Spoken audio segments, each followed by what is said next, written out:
Hi అండి, అందరికీ నమస్కారం. ఈరోజు మనము సహస్ర ప్రాజెక్టు గురించి తెలుసుకుందాం. ఈ ప్రాజెక్టు డిటిసిపి అప్రూవల్ చూస్తున్నారు కదా, ఇది మన వెంచర్ అండి, లేఅవుట్. ఇది వచ్చేసి శంకర్పల్లి టు వికారాబాద్ వెళ్ళే రూట్లో నవాబ్పేట దగ్గర వస్తుందండి. ఈ ప్రాజెక్టుకి 100 కోట్లకి ఎకరం పలికినటువంటి కోకాపేట నుండి మన ప్రాజెక్టుకి ఎలా వెళ్ళాలో ఒకసారి రూట్ మ్యాప్ చూద్దాం. కోకాపేట నుండి గండిపేట చెరువు పక్కన ఒక దారి ఉందండి. ఈ దారి నుండి స్ట్రైట్గా వెళ్తే మోకిళ్ళ తర్వాత శంకర్పల్లి దగ్గర రైట్ తీసుకుంటే కందికి వెళ్ళిపోవచ్చు, లెఫ్ట్ తీసుకుంటే చేవేళ్ళకు వెళ్ళిపోవచ్చు. అలా కాకుండా స్ట్రైట్గా వెళ్ళాలి. స్ట్రైట్గా వెళ్తే మనకి మెహతాబ్ ఖాన్ కూడా సర్కిల్ వస్తుందండి. ఇక్కడ నుండి రైట్ తీసుకుంటే సంగారెడ్డికి, ముంబై హైవేలో ఉన్నటువంటి సంగారెడ్డికి వెళ్ళిపోవచ్చు. లెఫ్ట్ తీసుకుంటే వికారాబాద్ వెళ్ళిపోవచ్చు. ఈ లెఫ్ట్లో కొంచెం ముందుకు వెళ్ళగానే మనకి నవాబ్పేట్ విలేజ్ వస్తుందండి.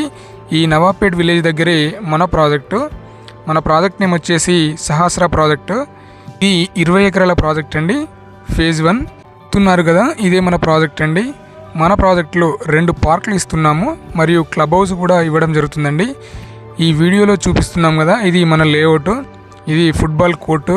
ఏ విధంగా అయితే చూపిస్తున్నామో ఇవన్నీ కూడా 100% డెవలప్మెంట్ చేసి ఇవ్వటం జరుగుతుంది. ఈ project government authorized DTCP approval and RERA certified layout అండి. 100% clear title and 50% bank loan facility కూడా కలదండి. కనిపిస్తుంది కదా, ఇదే మన లేఅవుట్ అండి. ప్రాజెక్టుకి దగ్గరలోనే మొబిలిటీ వ్యాలీ 1200 ఎకరాలలో రావడం జరిగిందండి. మరింత సమాచారం కోసం ఈ కింది నెంబర్కి కాంటాక్ట్ అవ్వండి. Thank you for watching. Please మన ఛానల్ని సబ్స్క్రైబ్ చేసుకోండి. Thank you.